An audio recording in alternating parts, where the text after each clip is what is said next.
watching in the battle, yeah. Say what you want about me, yeah, but I'm a living in the green world, and I need the air to breathe. Some will say you gotta get your kicks by removing love from a natural chip. But metal will rust and money will burn, yeah.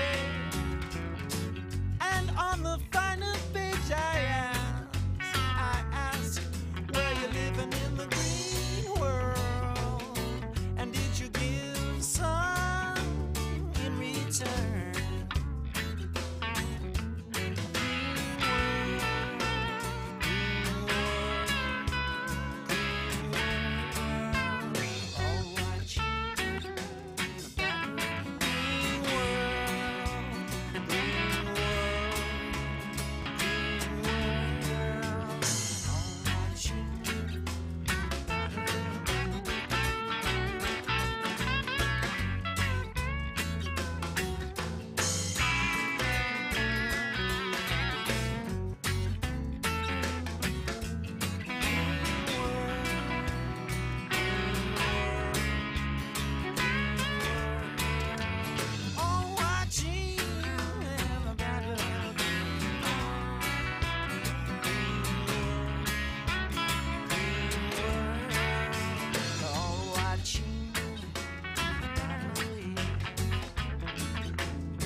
Welcome everybody.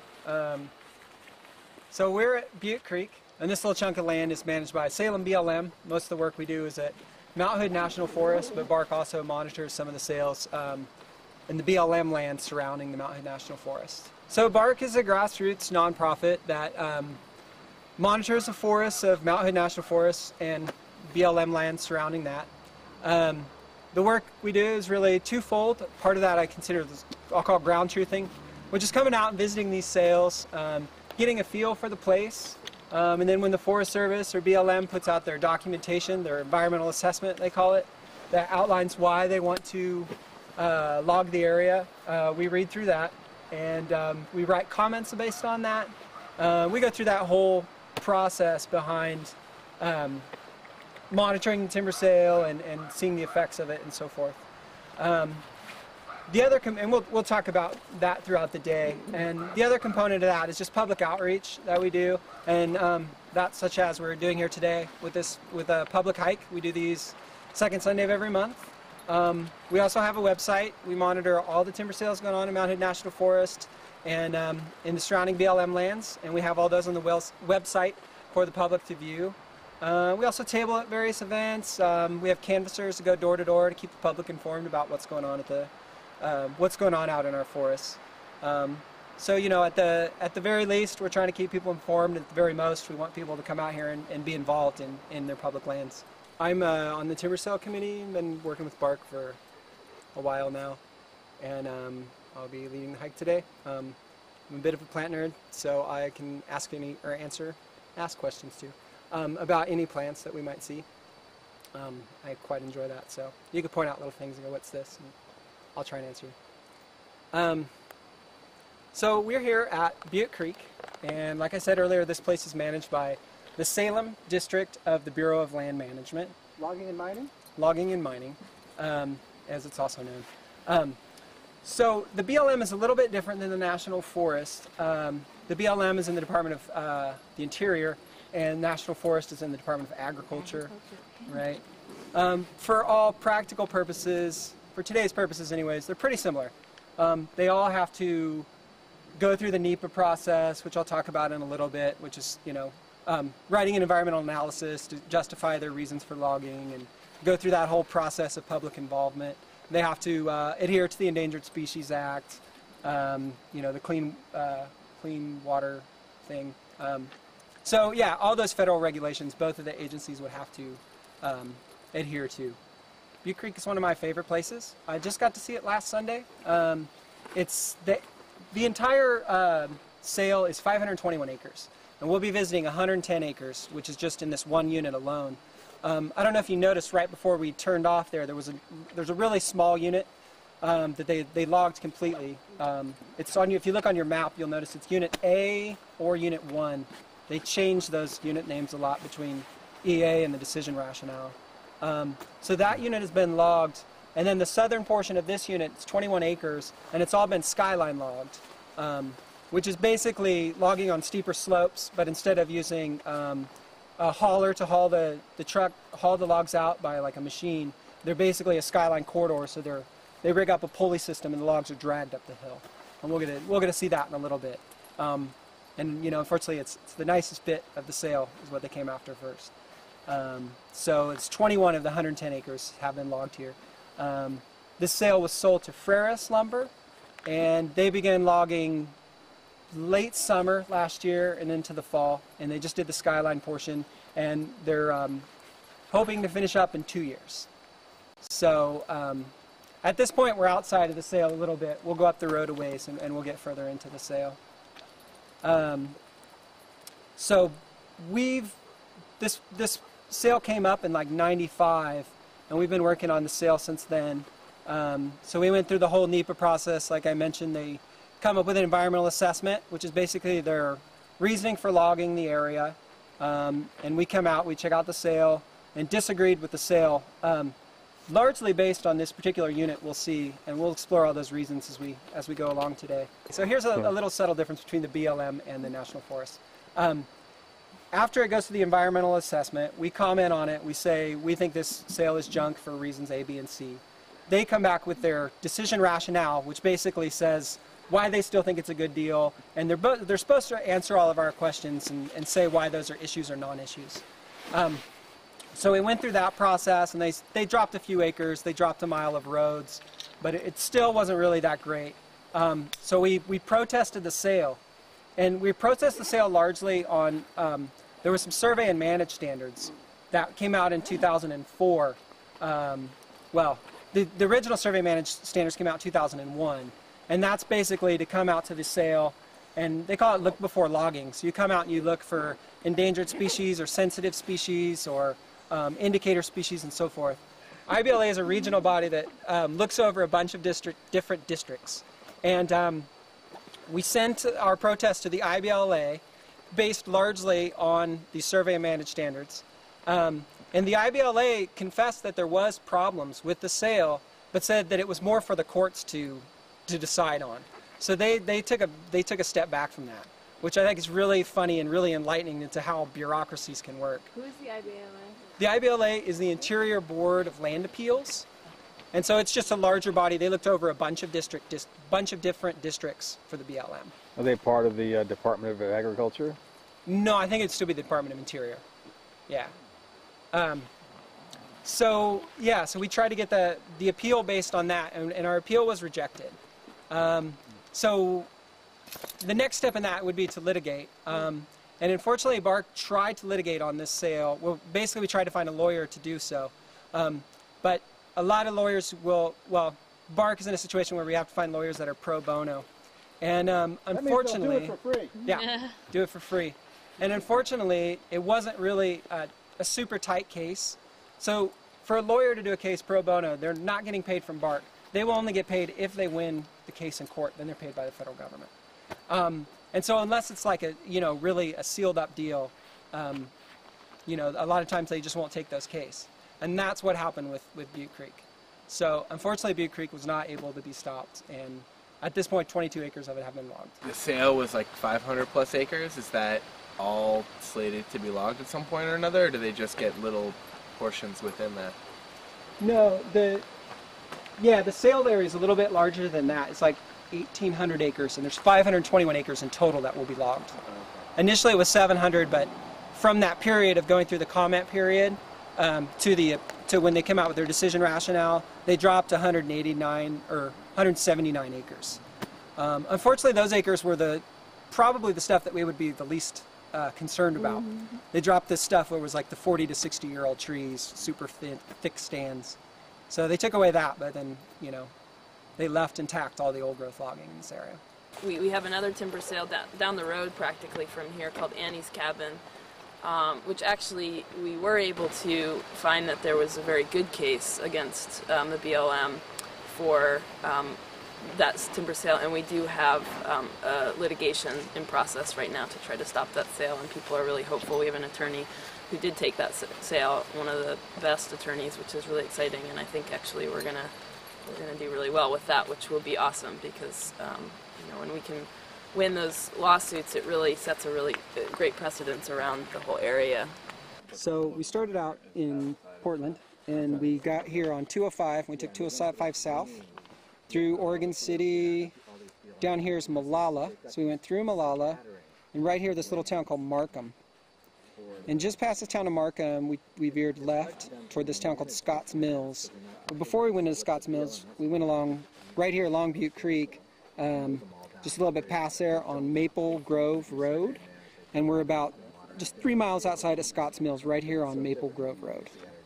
So this is just basically like residential all around us then. Yeah. And so, and what's the condition of the forest? Has there been a lot of logging?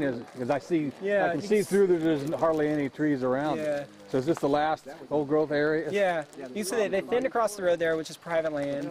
Up on the top of the hill there's actually like a homestead up there. So all the trees have been cleared off there. I think they're doing some farming there. And on the other side too, on the other side of the unit coming in, there was some. There's basically just a homestead there too. I don't know what's going on with that lot. You can just see stumps, and it's all been cleared out. So I don't know if they're moving that toward agriculture or what. So this is kind of a refuge for the biodiversity of the area then. Sure. Yeah. Kind of way I'd like to do it today is, since we're going to be in intact forest for the first half of the day, what I'd like to do is we can talk about plants and ecology at that point in time. And then when we get to the timber sale, we can walk around and we'll see what it looks like post-logging. And then we can kind of revisit some of those themes we've touched on and see, you know, kind of explore more in depth like how logging impacts each of those ecological factors we see. I'm a lover, not a hater. I'm a lover, not a hater. Can't you see?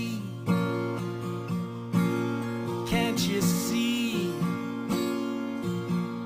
in my eyes? They're at peace. There's no war to be had. There's no war to be had on me.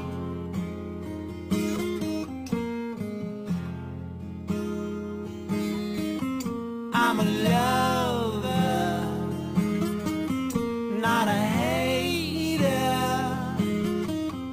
I'm a lover, not a hater. Can't you see? Can't you see in my eyes? They're at peace. There's no war to be had. There's no war to be had for me.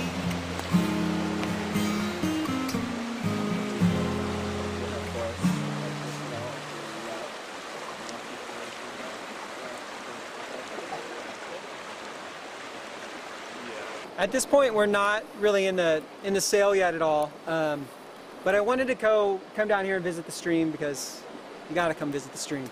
We're not going to be along the water much today. As we kind of travel along, we're going to kind of parallel parallel the stream on this road, and we're kind of gradually going to climb up above the stream. But I want to come and visit it first just to make sure that it's in our consciousness that this water is here the whole time. because logging, the impacts of logging stretch beyond the boundaries of the timber sale itself. So we always want to be mindful of what are some of the features that are surrounding this area. We talked a little bit about the logging going on both sides of it. It's basically on all sides of this area. It's surrounded by either homesteads or previous clear cuts and so forth. So just keep that in mind, because we won't get to see the water too much again. We'll get to see some other higher vantage points, but I wanted to come down and visit it firsthand and talk about some of the features that are down here. A lot of times this area will be called the riparian zone. And so you'll see that a lot if you read environmental analysis or other ecological works. And basically that just means the plants and the critters that live near water. And one of the main things you'll see are these little group of trees over here. There's 3 of them right here in a little clump over here. Does anyone know what those are? Yeah, right across here. There's 3 big ones. Yeah, and someone said cedar. Yeah, cedar, the Latin name's Thuja plicata. It's a really common tree that'll grow near water. You'll see it a lot if you're just going through a landscape. You can start to see the cedar boughs from far away, and that's a good sign that there's going to be either a bog or a stream or something going through there. The cedar's like its feet in the water. And I know a lot of you guys expressed interest in medicinal uses of plants, so I can talk about that a bit too. And this one is especially pertinent to that, because there's Thuja is the genus of the plants, and there's 4 different Thujas that grow in the northern hemisphere. And everywhere they grew, the indigenous people all called them the tree of life. And even the name, you commonly will see people use the hedgerow trees, and they call them arborvitae, which literally translates into tree of life. So everywhere that this tree grew, it was a very sacred tree, you know, used a lot in ceremony, used a lot for medicine, used a lot for everything. In our area, people would use the thin strands of the bark. Feel free to get up close and personal with it. The bark will actually peel off in strands, and they could use that to braid, to make clothing, to make basketry, and so forth. The wood is very soft and supple, so it's easy to work with, and it's also really resistant to rot. So it would make great canoes and things like that as well. Medicinally, it's used mostly as an antifungal. So you can use it topically for things like athlete's foot or ringworm or any kind of fungus infection. Thuja plicata is key for that. And if we can find some fronds on it, you'll notice how the tree has the branches, the boughs kind of do this great little J shape. And that's a really great indication of the tree itself.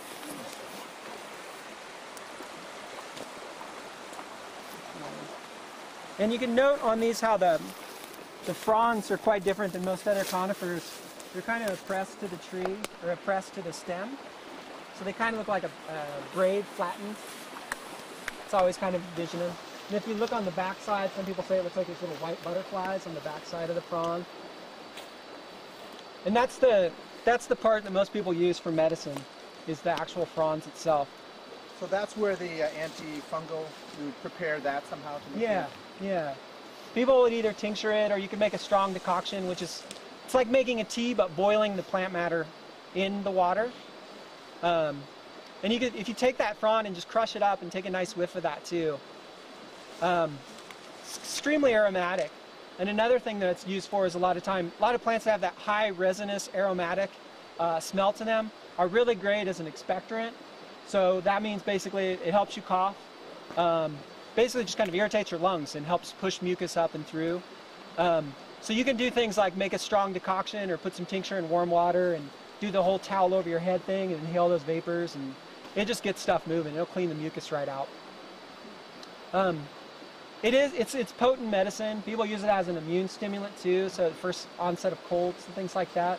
It can be helpful as well. It's kind of pushy though. I wouldn't use it for too long a time.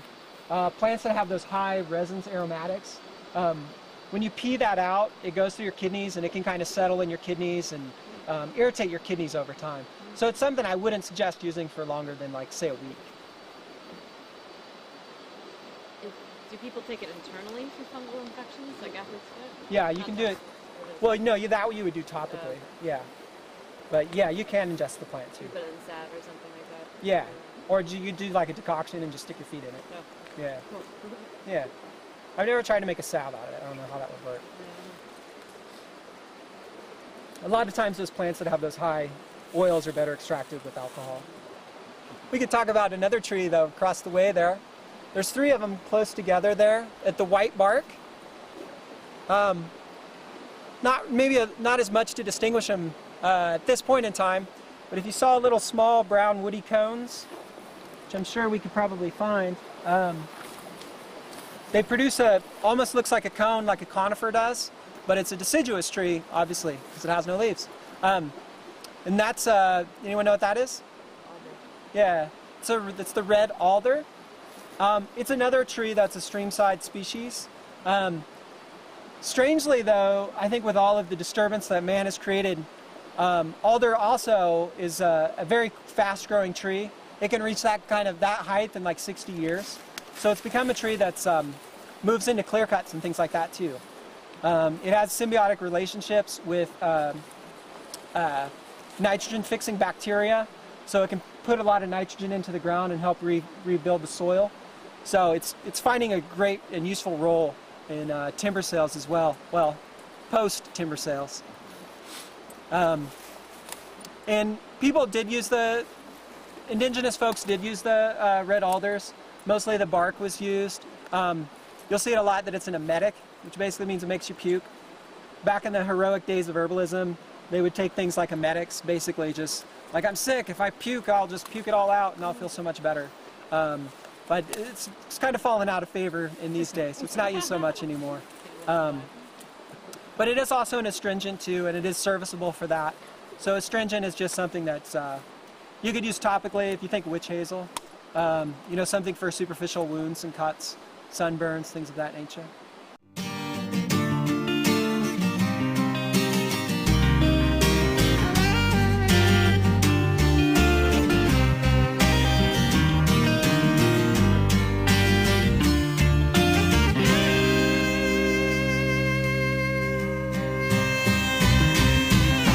I'm a true American. I stay quiet and collect my pay. I'm a true American. I stay quiet and collect my pay. I don't wanna rock the boat. I don't wanna rock the boat. I'm a true American. I don't ask any questions. I'm a true American. I stay quiet and collect my pay. I don't ask any questions. I don't wanna make any waves. I don't wanna rock the boat. I just wanna collect my pay. I'm a true American. Yeah, yeah, yeah. The tree is just covered in moss, and you can see those ferns on it. Those are called licorice ferns, and they're the only epiphytic fern we have. Epiphyte means plant that grows on another plant. And the epiphytic fern has a little rhizome that kind of just creeps in crevices on the bark that the big leaf maple provides. And then you can see on top of that also there's like this whole fat layer of moss that goes over it. And I can't tell from here, but there's a lot of time there's a club moss, a Selengelia, excuse me, something along those lines, that coats there and it traps moisture on it so that the fern can have an adequate source of moisture as well. And if you peel that back, and maybe we'll reach a point later where we can, you'll see that there's almost like a layer of soil that develops on between the bark and the moss. And it was interesting, like a few years back they've done research on this, and they've found a few other trees to do this as well. But what the big leaf maple will do is it'll grow roots, little thread-like roots, and it'll send the roots up its own bark and up into its own canopy and kind of take to get underneath that moss and underneath those ferns, and it's actually extracting moisture and nutrients from that. Interesting. Yeah. So as you can see, that tree has to host a lot of other little critters on it. Well, I should say plants, not critters. It hosts a lot of other plants, and that's a lot of weight to carry around. So it's kind of found a way, like, well, if I run some roots up through that, I can kind of take advantage of that too.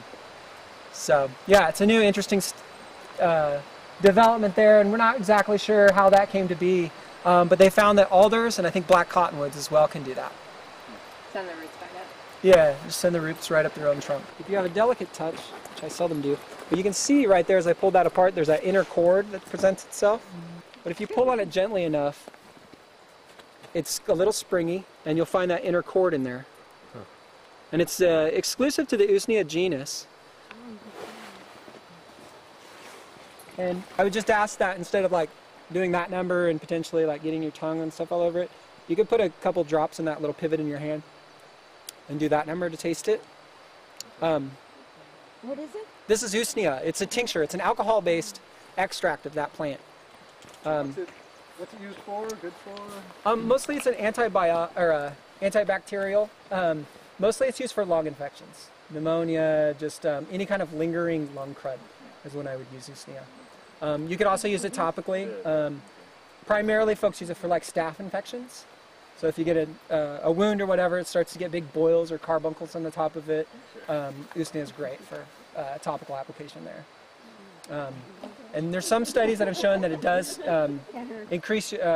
stimulate your immune system. So it kind of will trigger red blood cell or white blood cells and stuff into action, so that they will help scavenge any kind of bad bacteria that might be in the body.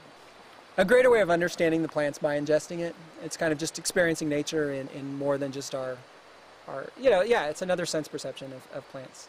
So I'm a true American. I don't care where my money comes from. I don't care who gets burned. I don't believe in unions. I get mine, I don't care about yours. I'm a true American, and I believe in baseball days. I'm a true American, and this country's so great. And I'm too busy to change. I'm too busy to change.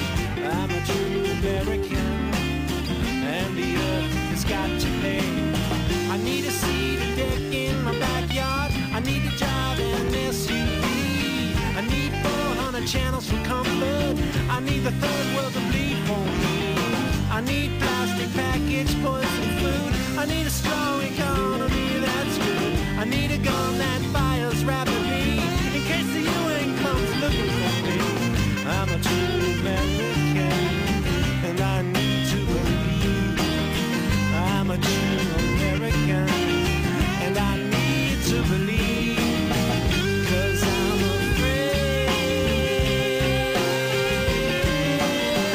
'Cause I'm afraid. 'Cause I'm afraid. 'Cause I'm afraid. No one believes in me. you guys know what lichens are? Can someone tell me what a lichen is? What is lichen? Symbiosis between a fungus and an algae? Yeah, most of the time, yeah. So you have a small little algae cell and a small little fungal cell, and they fuse together and they become like one organism essentially. The fungus provides what's that? Oh, the fungus provides protection and helps with the absorption of water, and the algae photosynthesizes. The algae actually produces carbohydrates from sunlight and provides that with the fungus. So they have a symbiotic relationship. It's two organisms that have merged into one. Within every cell and in every critter's body, there's a thing called a mitochondria, and research has shown that mitochondria were once separate organisms. And so we are all, in a way, a symbiosis of a bunch of different organisms that have come together. So it's not kind of the common evolutionary perception that we are like one cell that just got more and more advanced and grew and got bigger, but that we were actually two and probably hundreds of cells that came together and merged and created an ecosystem, and that ecosystem evolved into you and I. So I think that's kind of fascinating to think about. Kind of puts the old ego in perspective. You know, like when you're hungry, is it you or is it the bacteria in your gut gnawing at your stomach saying, feed me? But anyways, brief detour. So this is part of that equation that we were talking about with lichens. This is the fungus. And this is a fungus. It's called Spiraceus crispa, I think. And they call it cauliflower mushroom for obvious reasons. We're about a month late. It's normally kind of a white, kind of creamy color to it. So it usually wouldn't look this brown and peaked, but it's an amazingly delicious mushroom. I'm really surprised to see one still standing this time of year, because someone or something would usually have consumed it by now. It's an enormous pain in the ass to clean, but well worth it. It tastes a lot like egg noodles. It's got that kind of density to it. Yeah. But yeah, it's quite amazing. And mushrooms can get along in a few different ways. And this one is a decomposer. And you'll often find it, like what we have here is an old rotten log. A couple trees growing out of it now. But when this tree died, as it started to die, this guy will move in and basically just start to break down the dead matter inside the tree. So mushrooms play that vital role in decomposing organisms. So when a tree dies, you know, it helps return that back to the soil so it can be used for the next generation. Yeah. And another role that funguses can play is, you guys probably heard about mycorrhizal fungus. And this is basically, again, kind of back to the whole lichen symbiosis thing. You have a mushroom that links itself, its mycelium, with the root of a tree. They essentially merge together. And the fungus can help the tree with the uptake of water and nutrients from the soil. And the tree, again, is exchanging those carbohydrates that it gets from photosynthesis with the fungus. So you've got this subterranean give and take going on between the fungus and between the tree. So in that sense, they are kind of merging as two organisms. And even microscopically, sometimes when you're looking at where that merging juncture is, it's hard to differentiate where the fungal tissue stops and where the tree tissue begins. So they're, you know, it's just really interesting to see that. And they've found all kinds of just amazing studies about nutrient sharing between trees. So you could have a mycelium joining this tree on this stump with that tree there. And this tree, say, is getting a little shaded out. It's growing as an understory tree. And this tree is in the upper canopy, and it's getting doing a little better with its carbohydrates from photosynthesis. And it's actually channeling those to the other tree through a mycelium medium. So it's pretty amazing just to kind of see like this whole subterranean network going on, and it's fungus that are largely doing that for us. Part of the problem with logging is that the mycorrhizal relationship takes a long time to restore if the trees are lost, because a lot of times with logging, like the ground will be torn up and the mycelium are destroyed. And can you speak a little bit to that? Yeah, so there's just this little cobwebby stuff right here, which was basically starting to develop underneath this tree. White stuff? Yeah. And this is what they call the mycelium. And it's just like threadbare. It's just snaking throughout the soil. It's insanely thin. So if you imagine something that small and that delicate, and then you imagine how much do one of those cats weigh? 10,000, 15,000 pounds? Driving over it. That's most of your problem there. It's just this really thin mycelium that's getting run over by a huge truck. And it's basically, you know, any organism to live has to get oxygen to carry on its process. And when you drive a truck over it or compact the soil in such a way, you basically, you're smushing out all those little oxygen pockets that are naturally inside the soil. So with those gone, there's no way for those organisms to breathe and to do what they need to do. And so they essentially die. And you know, studies have found that 80 to 90% of all plant life requires a mycorrhizal relationship. It has that kind of relationship with the fungus. And if it doesn't get that, some things like Doug firs can live without those mycorrhizal partnerships, but they don't do nearly as well. And things like hemlocks, they've done studies, and if the hemlock seedling doesn't hook up with a mycorrhizal partner within a year, it dies. So when you take away those mycorrhizal relationships, a lot of tree species, or plant species in general, will die. And if they don't die, they just won't do nearly as well. Not to mention their own root spaces are compressed and stuff as well. But yeah, the mycelium is just hair-like structures just branching throughout the soil. And it's got an immense spread to it. And you damage part of it, you know, and you damage the whole thing. You know, is that anything that forest companies, logging companies, are made aware of when they're, you know, doing supposed forest replacement after they cut down a sale? Or is that anything that anyone... No, not much at all. Like, yeah, what's going on in the subterranean levels isn't really explored much at all. Usually in an environmental assessment, you'll get lip service to it, like, we mentioning mycorrhizal, so don't bring that up in your comments. Yeah, it's just some kind of generic statement that we recognize that mycorrhizal exists, but it doesn't really address like how will logging impact it. And, you know, and I think that's just one of those things where, you know, the industry is always behind the science. And so hopefully that's one of those things that will become more relevant in years to come.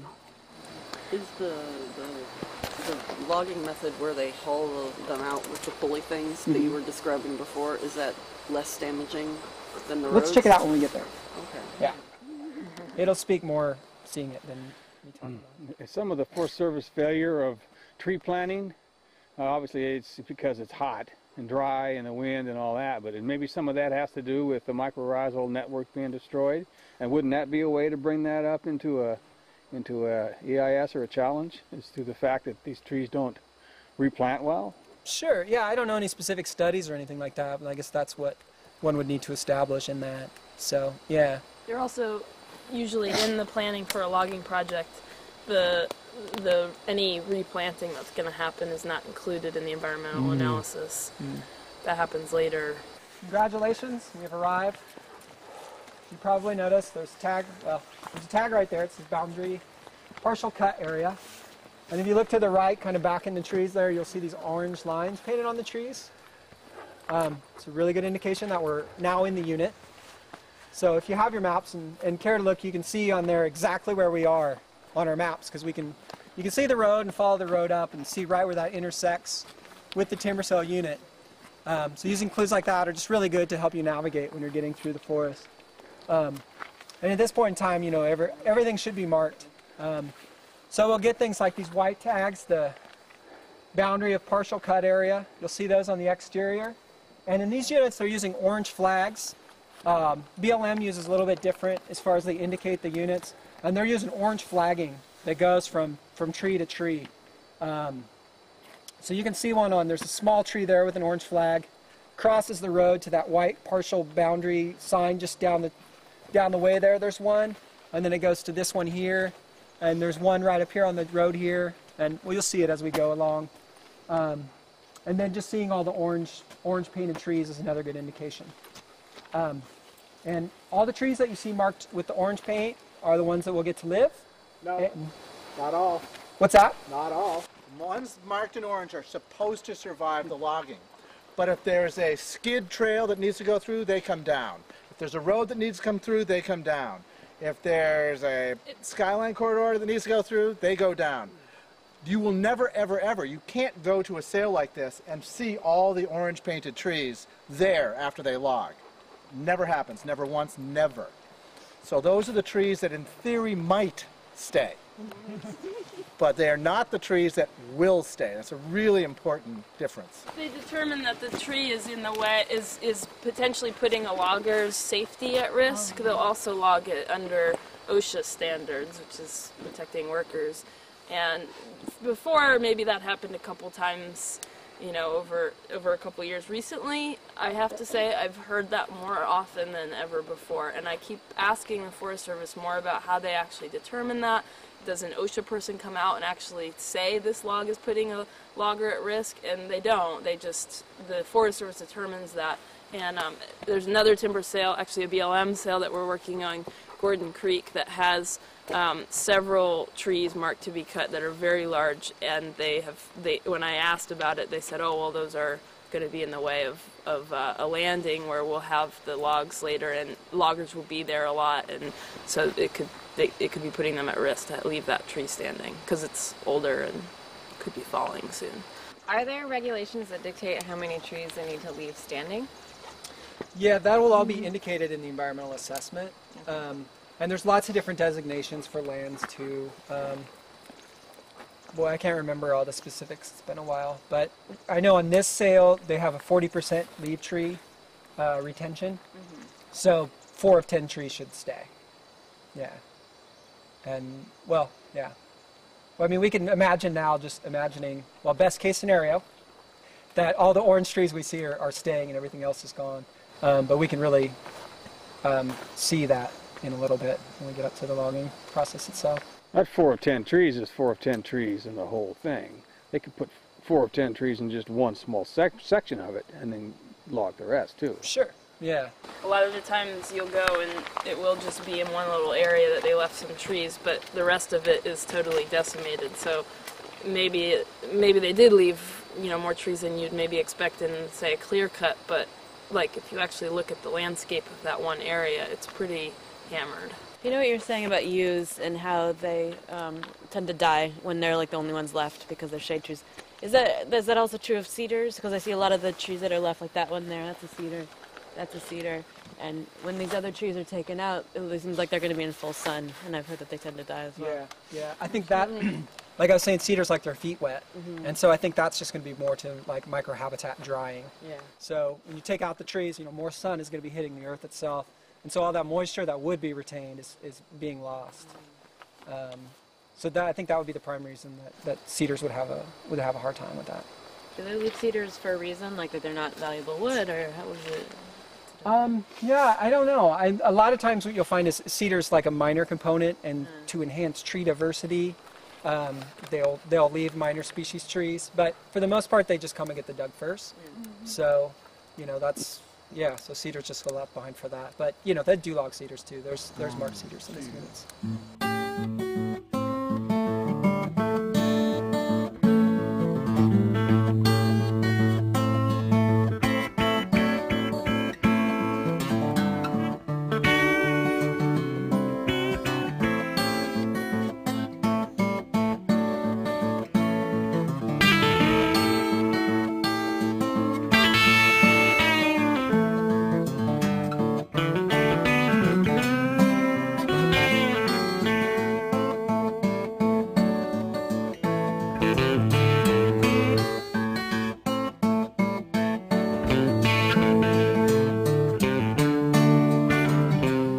All notice the big arrow painted on the side of the tree on the way down there? Yeah.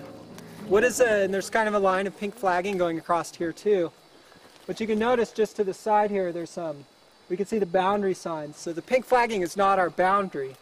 So basically what I'm getting at is a lot of times when you're going out here exploring stuff, often you'll find you generate more questions than you do find answers. But you're just out here and you're just kind of looking at these clues going, what the heck is this and what is that? But so we've got the boundary there, that's pretty obvious, but does anyone know what this little pink flagging line might be that we're walking on? And you can kind of... Skid road or something? Yeah, exactly. It's a skid trail. And you can see actually like walking down here and looking at the surface how there's not as much growing through here. Yeah. We've got some little fir trees are starting to take some foothold here. You say it's an old skid trail. Yeah, it's a very old skid trail. I mean, look at this. Another thing here we can use as a clue is we can look at this stump here and kind of just the vintage of that stump. Like, just looking at that, how long ago do we think this area was logged? I mean, you could just see like how well rotten that log is itself, that stump. And I mean, you know, again, we're just making guesses at this point in time. I have no way of knowing the decomposition of whatever kind of stump that once was. But I can tell you it's been a long, long time. Because it's cut up so high. Yeah, that's a very good point. When they cut it up so high like that, they used to put planks in the side of the tree when they had to use the old, what do they call them? It's been so long. Crosscut? Crosscut saws, yeah. They would put a wedge in there and they'd stand up a little bit higher on the log and saw it from a little bit higher up. So it was done before they were out here with chainsaws. So what is that? I mean, that's like, what, pre-50s maybe? You know, it's, you know, again, I'm just kind of speculating.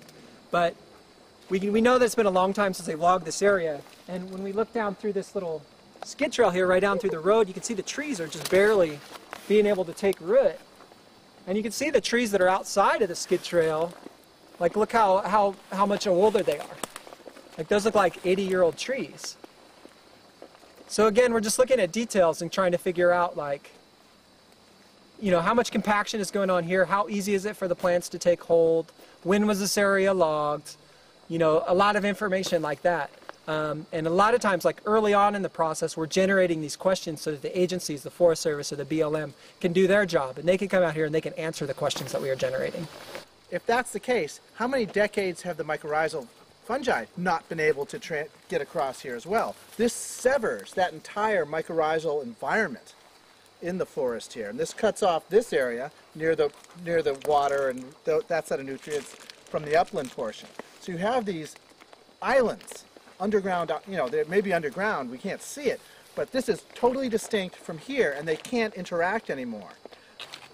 On the plus side of all this logging business, myself as an herbalist and one who likes to come out and wildcraft my own medicinal plants, timber sales are great for it because they're going to come out here and they're going to destroy it. And especially on these roadways, they're going to put a road through here, so obviously anything in this pathway isn't going to live.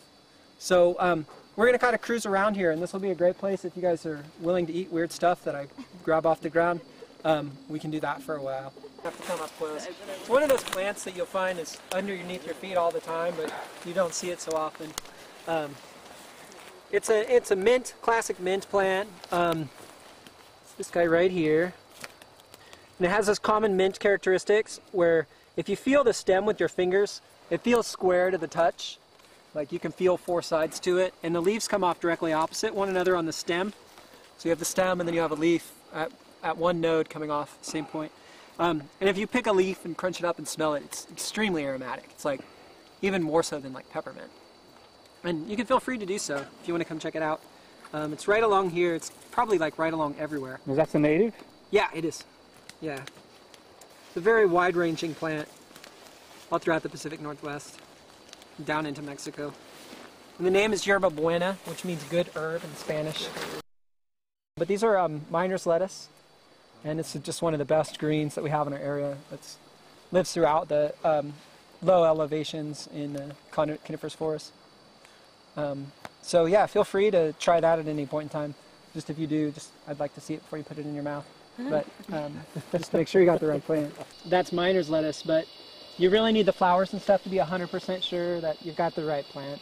So if you want to experiment with wild foods, you know, obviously you want to be certain that you're eating what you think you're eating. But on the same hand, when, like if you're eating your lettuce and it bolts, it starts to flower, it tastes really, really bitter. A lot of wild plants will do the same thing. They taste better when they're not flowering. So in order to be sure, you have to have them flower, but as soon as they flower, they don't taste as well. Right. Yeah. So you just got to watch them for a while, learn them when they're flowering, and then you come back the next year and you can have some great tasty edibles. There's like a whole stand of them, and there's like one or two that are just starting to flower. Yeah. You eat the rest. Yeah, right. You can see them growing side by side in a lot of ways. Or sometimes you can like, you see a shadier spot, or you see a spot in the sun where they're all flowering, look around for a little shadier spot. And sometimes you'll find some that aren't as far along. Yeah, this is wild ginger. It's not, again, got to be aware of common names thing. It's not remotely related to the ginger that you buy at the store. It comes from Hawaii. This is a native plant. It's in the Asarum family, and ginger's like gingerbeer or something like that. But they have a very similar taste. And you can see the little... Pardon me, buddy. Mojo, come here. They have the little heart-shaped leaves. And if you follow them down to the base of the stem, they always come off paired, kind of like we saw with the mint. They come off directly opposite there. And they have the rhizome again. So a rhizome is a stem that's just right beneath the surface of the soil. And you kind of see that as I peel that back. That stem is just right on the surface of the soil. And then that stem sends down roots that go into the soil itself. So, yeah, that's wild ginger. It has the most amazing flower ever.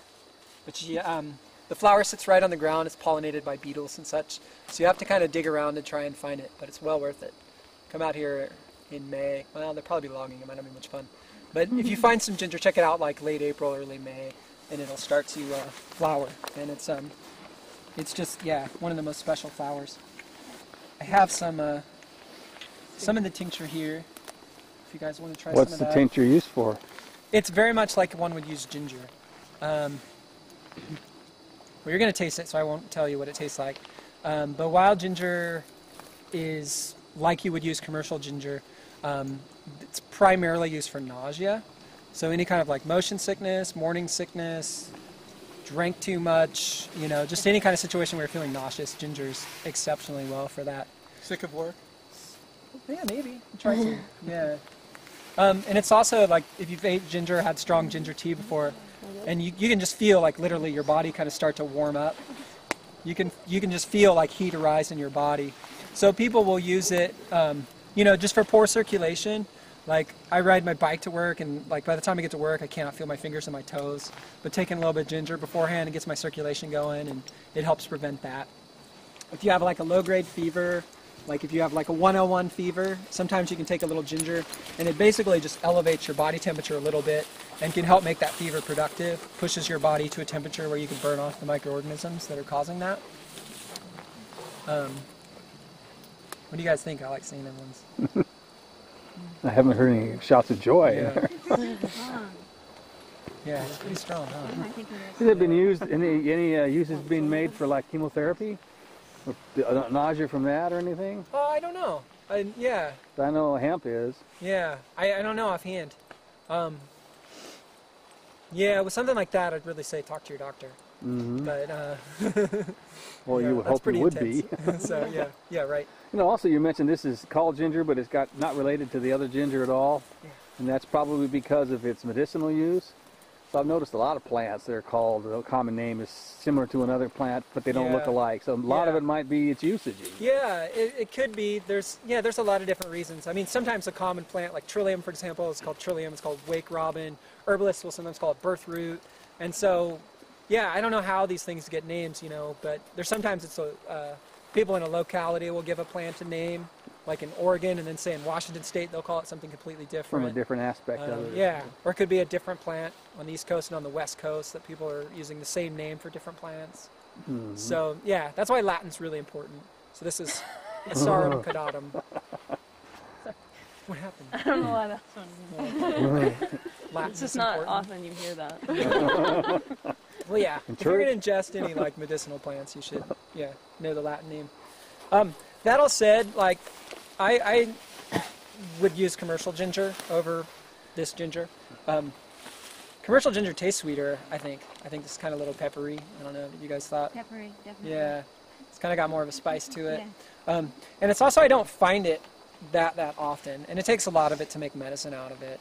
So I don't know, when you're with issues of sustainability, what's better, to get the stuff that's shipped over from Hawaii, but it's grown on a farm, so it's not, destructing as much habitat, or this, which is a wild plant, which is taken from the nature. I mean, those are all questions we have to ask ourselves, but I just don't find enough of it where I feel comfortable like harvesting enough to make, decent quantities of medicine from it. But most fungus have gills, if you look at the bottom of that, it has teeth. And hiding them, there's the hedgehog mushrooms, which I don't know if you guys go out mushrooming, but they're quite delicious, and they have that kind of teeth response, or that teeth look to them as well on the underneath side of the cap. But they're kind of a yellow. They're kind of that chanterelle yellow color, and this one's like a jelly fungus, so it's looked very much like jelly. This is getting a little more opaque than it would look at its prime, but it has the teeth like the hydnum, which is why they give it that name. You can't see the teeth. You should. They're really they're interesting. It's almost like little fuzz. So instead of the gills releasing the spore, it's just got these little small finger-like projections that release spores.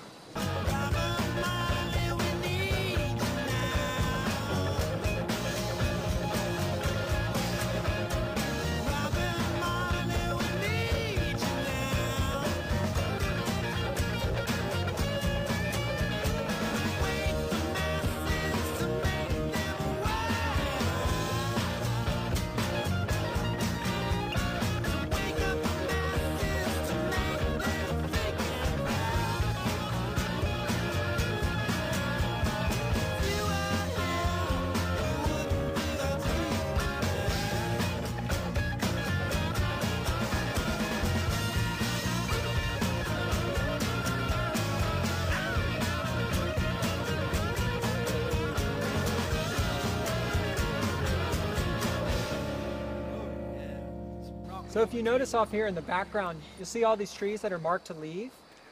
And you can kind of see on this one here close by, there's also an orange dot at the base of it.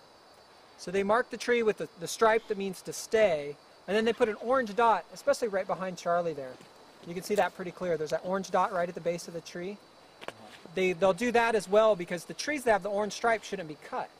But if they are cut, the orange spot is still there to indicate that a tree was cut that shouldn't have been. So what's happened here? There's an orange dot on it. There's a blue dot too, to try and confuse you, but the orange dot is what you would be looking for. So we have an example of a tree that's been removed that shouldn't have been. They can get away with it sometimes if there's a skyline corridor or something like that where they're dragging trees, But that doesn't seem to be the case right where we're at presently. So, even after, we talked about like when you're doing, during the comment period, when you're looking at the environmental analysis, and you're, trying to find out details of the sale and trying to, learn about the sale, even after it's been logged, that process is still not over.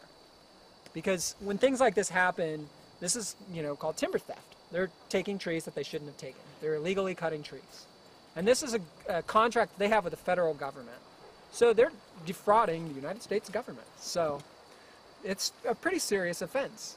Unfortunately, the whole defraud the government seldom is the case. It's never really pushed. Usually what happens is there's just like a civil settlement where they basically say, well, that tree would have had the market value of such and such dollars, so if you just give us that money, that'll be fine.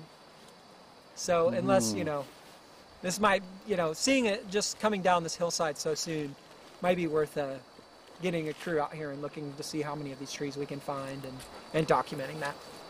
In a lot of ways, the logging that happens on public land is a subsidy to make sure that the timber industry is continually getting cheap logs sent into the mix. If you think about how much a logging company saves when they log on public lands, it's pretty remarkable. They don't have to do the planning.